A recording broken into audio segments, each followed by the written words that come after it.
একটা সময় আমি লতি খেতাম না, আমি নিজেই কিন্তু লতি খাওয়া স্টার্ট করেছি 4 বছর ধরে। এর আগে আমার কাছে মনে হতো আমার গলা খুব চুলকাচ্ছে। গলা কিন্তু সত্যি কিছু কিছু লতিতে চুলকায়, তবে টিপস হচ্ছে। আসসালামু আলাইকুম, হ্যালো এভরিওয়ান, কেমন আছেন সবাই? আমি আছি আলহামদুলিল্লাহ ভালোই। আজকে আপনাদের সাথে আমার মায়ের হাতে লতি চিংড়ি রেসিপি দেখাবো।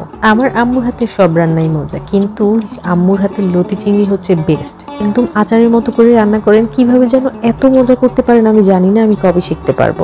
শুরুতে হাঁড়িতে খাবার তেলের উপর পেঁয়াজ ভেজে নিচ্ছেন। পেঁয়াজটি একটু সফট হয়ে আসলে, কালারটা চেঞ্জ হয়ে আসলে এখানে অ্যাড করে দিচ্ছেন রসুন পেস্ট। এবার আবার 2 মিনিটের মতো একটু কষিয়ে নিচ্ছেন। 2 মিনিট পরে এখানে আদা পেস্ট অ্যাড করা হচ্ছে।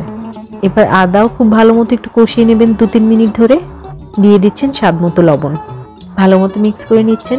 লতি চিংড়িতে কিন্তু একসাথে সব মশলা দিলে ভালো লাগে না, এক একটা মশলা অ্যাড করে কিছুক্ষণ কষিয়ে নেন, আবার এক একটা মশলা অ্যাড করেন, এভাবেই সবচেয়ে মজার টেস্ট পাওয়া যায়। এটা আমি আমার আম্মুর কাছ থেকে শুনেছি।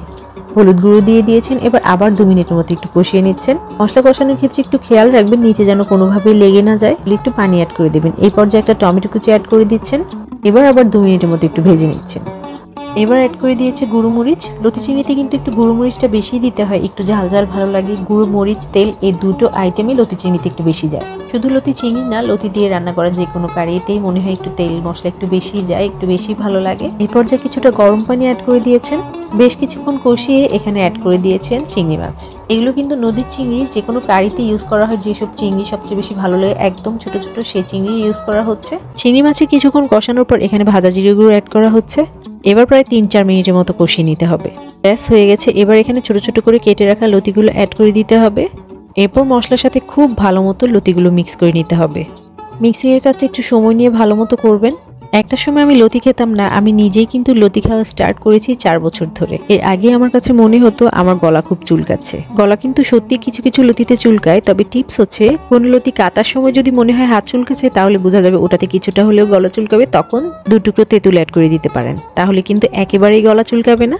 আম্মু কিন্তু লতিটা অনবরত নেড়েচেড়ে রান্না করছেন। প্রায় 60% সেদ্ধ হওয়ার পর একটু লবণটা চেখে দিয়ে এখানে আর কিছুটা লবণ অ্যাড করে দিয়েছেন। এরপর একটু ভালো মতো মিশিয়ে নিয়ে এখানে ঢাকা অ্যাড করে দিয়েছেন। টানা 8 থেকে 10 মিনিট রান্না করা হয়েছে। এবার আবার ঢাকনা সরিয়ে একটু নেড়ে দিচ্ছেন। লতিটা যেহেতু আচারের মতো রান্না করা হচ্ছে, এখানে কোনো ঝোল হবে না। মশলার সাথে যতটুকু ঝোল ছিল সেই ঝোলে রান্না হচ্ছে। ঢেকে ঢেকে মশলার উপর খুব সুন্দর মতো আম্মু লতিটি একদম ভাজা ভাজা করে নিচ্ছেন। রান্না কিন্তু 80% কমপ্লিট। লতিগুলো একদম নরম হয়ে এসেছে।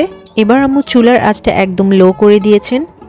লো আঁচের মধ্যে আরো 10 মিনিট কুক করবেন। একদম ভাজা ভাজা টাইপ হয়ে গেছে। এবার ঢেকে 5 মিনিট ওয়েট করে তারপর ধনেপাতা এবং কাঁচামরিচ অ্যাড করে দেবেন। আমার আম্মু লতির সাথে যখনই ধনেপাতা দিয়েছেন, বিশ্বাস করবেন এত সুন্দর একটা স্মেল আসছিল, আমার মনে হচ্ছিল আমি এখনই ভাত খেয়ে নেই। আমার তো আর তর্স হয়েছে না, চটজলদি আমি প্লেটে ভাত নিয়ে আমার মায়ের হাতের বেস্ট লতি চিংড়ি দিয়ে ভাত খেয়ে নিচ্ছি।